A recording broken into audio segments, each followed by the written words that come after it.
अमेरिकी राष्ट्रपति Donald Trump ने दुनिया भर के देशों पर टैरिफ की नई खेप घोषित कर दी है। गुरुवार को ट्रंप ने फार्मा टैरिफ की घोषणा की है। घोषणा के मुताबिक जो कंपनियां दवा उत्पादन के लिए अमेरिका में प्लांट नहीं लगाएंगी उन पर 100% टैरिफ लगाया जाएगा। हालांकि जेनेरिक दवाओं को अभी इस टैरिफ के दायरे से बाहर रखा गया है। फार्मा के अलावा ट्रंप ने भारी कॉमर्शियल वाहनों पर और फर्नीचर पर भी टैरिफ की घोषणा की है। सर, क्या कुछ नए बदलाव हुए हैं टैरिफ को लेकर?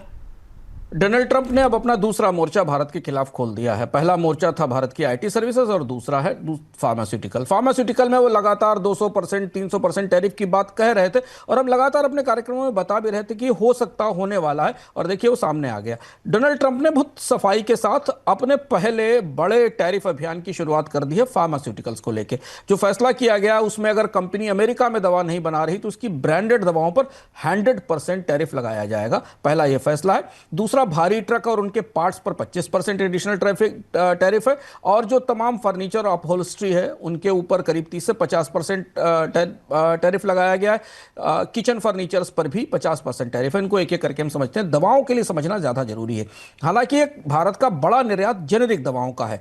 प्रत्यक्ष रूप से ये समझ में हमारे पास आता है कि भारत के जेनेरिक दवाओं के निर्यात पर असर पड़ेगा, पर ऐसा बिल्कुल पूरी तरह सच नहीं है, क्योंकि भारत से ब्रांडेड दवाओं का भी निर्यात होता है। जैसे कि डॉक्टर रेड्डी ब्रांडेड जेनेरिक्स को एक्सपोर्ट करती है। इसमें सब जितनी भारत की कंपनियां उसमें सबसे ज़्यादा बड़ा दबाव डॉक्टर रेड्डीज पर आने की संभावना है, क्योंकि उसका यूएस में प्रोडक्शन केवल 15% है। दूसरी जो कंपनी प्रभावित हो रही है वो सन फार्मा है, तीसरी सिप्ला है, चौथी ल्यूपिन है, पांचवी जायडस है, बायोकॉन है, अरबिंदो फार्मा है। इनके थोड़े थोड़े प्रोडक्ट ऐसे ब्रांडेड प्रोडक्ट हैं जो अमेरिका से बाहर बनते हैं और अमेरिकी बाजार में बेचे जाते हैं। जैसे सिप्ला को थोड़ा ज़्यादा बचत मिल रही है, क्योंकि सिप्ला के बड़ी उत्पादन क्षमताएं अमेरिका में है और ब्रांडेड प्रोडक्ट वहां बनाए जा रहे हैं। पर डोनाल्ड ट्रंप ने इसके साथ दवाओं पर टैरिफ की शुरुआत कर दी है, और इससे पूरी दुनिया में जो दवाओं की सप्लाई चेन है वो तितर बितर होगी, और कंपनियों पर यह बाध्यता होगी, भारतीय कंपनियों पर यह बाध्यता होगी कि उनको अमेरिका में जाकर अपनी फैक्ट्री लगानी पड़े। जेनेरिक्स का नंबर इसके बाद आएगा, यह संकेत इससे